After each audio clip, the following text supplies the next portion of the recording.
আসসালামু আলাইকুম দর্শক। বর্তমান যে ইন্টারিম সরকার অর্থাৎ ডক্টর মোহাম্মদ ইউনূসের সরকার, এই সরকারটি কিন্তু নানা সমস্যায় জর্জরিত এবং বাংলাদেশের প্রত্যেকটা সেক্টরে, প্রত্যেকটা জায়গায় মনে হচ্ছে সমস্যা দিনকে দিন হু হু করে বাড়ছে। এর মধ্যে সবচাইতে বড় যে উল্লেখযোগ্য বিষয় সেটা হচ্ছে দুর্নীতি, চাঁদাবাজ এবং আইন শৃঙ্খলার চরম অবনতি। এত কিছুর মাঝেও মানুষ কিন্তু একটা জিনিসকেই এখন সবচাইতে বেশি প্রাধান্য দিচ্ছে, সেটা হচ্ছে ভোট। সবাই তাকিয়ে আছে ভোটের দিকে এবং এই ভোট নিয়ে কিন্তু আমাদের এখন চরম উত্তেজনা কাজ করতেছে। ইসি বলতেছে সব দল ও পক্ষের লক্ষ্য যদি হয় একটি অবাধ, সুষ্ঠু ও শান্তিপূর্ণ নির্বাচন, তাহলে নির্বাচন বিষয়ক আইন ও বিধিমালা সংশোধনেরও প্রয়োজনীয়তা অস্বীকার করা যাবে না। বিশেষ করে যেসব আইনের ফাঁকফোকর দিয়ে বিগত আওয়ামী লীগ সরকার নির্বাচনকে প্রহসনে পরিণত করেছে এবং সে ফ্যাসিস্ট হয়ে ওঠার সুযোগ পেয়েছে, সেগুলো মেরামত করা জরুরি হয়ে পড়েছে। ইসির চূড়ান্ত প্রস্তাবে আইন প্রয়োগকারী সংস্থার সংজ্ঞায় সেনা, নৌ ও বিমান বাহিনী যুক্ত করা হয়েছে। আইনে এটি যুক্ত হলে তিন বাহিনীকে নির্বাচনী দায়িত্ব দিতে আলাদা কোনো আদেশের প্রয়োজন হবে না। প্রস্তাবে সশস্ত্র বাহিনীর সদস্যরাও পুলিশের মতো ভোট কেন্দ্রে দায়িত্ব পালন করতে পারবে এবং বিনা পরোয়ানায় গ্রেপ্তারের ক্ষমতা পাবেন। এছাড়া ইভিএম এর ভোট না করারও সিদ্ধান্ত নিয়েছে ইসি। অন্তর্বর্তী সরকার ক্ষমতায় থাকায় ইসির পক্ষে সিদ্ধান্ত নেওয়া যতটা সহজ হয়েছে, রাজনৈতিক সরকারের সময়ে সেটা পারত কিনা সন্দেহ আছে। আমাদের দুর্ভাগ্য হলো, যখন যে দল ক্ষমতা থাকে তারা নির্বাচনে সশস্ত্র বাহিনীর ক্ষমতা ও এখতিয়ার নিজেদের সুবিধা মতো নিয়ন্ত্রণ বা খর্ব করতে চায়, আর বিরোধী দলে থাকলে বাড়ানোর জন্য মরিয়া হয়ে ওঠে।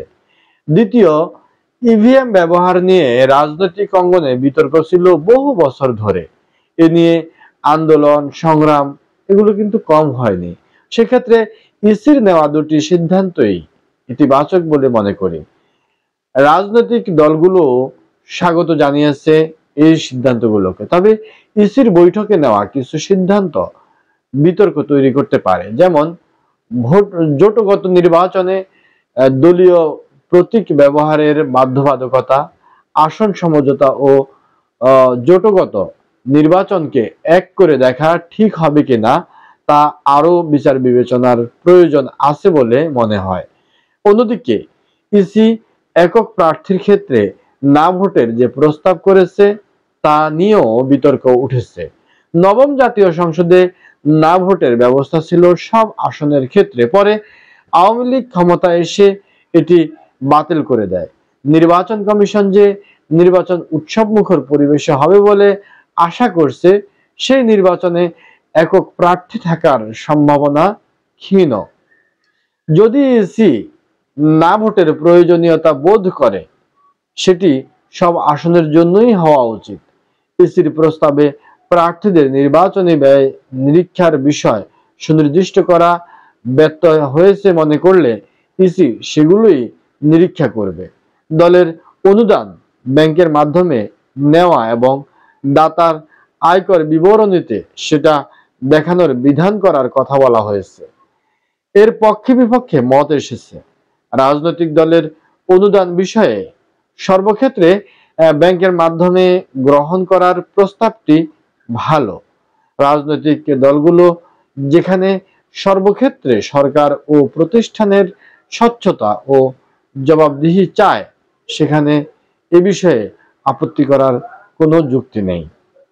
অনিয়মের কারণে পুরো আসনের ভোট বাতিলের সিদ্ধান্ত সাহসী বলে মনে হচ্ছে। অবশ্যই তথ্য প্রমাণের ভিত্তিতে তা করতে হবে। আওয়ামী লীগ সরকারের আমলে তৎকালীন নির্বাচন কমিশন যখন একটি আসনের উপনির্বাচন পুরোপুরি বাতিল করেছিল, তখন সব দলই সেই সিদ্ধান্তকে স্বাগত জানিয়েছিল। এখন আপত্তি কেন? অতীতের তিক্ত অভিজ্ঞতার আলোকেই গত সোমবার নির্বাচন কমিশনের অর্থাৎ ইসির বৈঠকে নির্বাচন সংক্রান্ত আইন, গণপ্রতিনিধিত্ব আদেশ বা আরপিও সংশোধনের বিষয়টি বিবেচনা করতে হবে। সংসদ না থাকায় ইসির প্রস্তাব অন্তর্বর্তী সরকারের উপদেষ্টা পরিষদে যাবে। অনুমোদনের পর রাষ্ট্রপতির অধ্যাদেশ জারি করলে সেগুলো আইনের অংশ হবে। আমরা সকলে চাই যেভাবেই হোক, যে প্রকারেই হোক, সংশোধনের মাধ্যমে হোক, সংযোজনের মাধ্যমে হোক, বাতিলের মধ্যে হোক, যে প্রক্রিয়াই হোক, সেটা যেন জনকল্যাণকর হয়, জনগণের আশা আকাঙ্ক্ষার প্রতিফলন ঘটায় এবং বাংলাদেশের ভবিষ্যৎ যে বিনির্মাণ সেটা যেন সুন্দর ও জনগণের স্বার্থে অবাধ, সুষ্ঠু এবং সর্বজন গ্রাহ্য হয়, সে প্রত্যাশাই আমরা করি। সকলের সর্বাঙ্গীন উন্নতি কামনা করে আজকে এখানে শেষ করছি। আল্লাহ হাফেজ।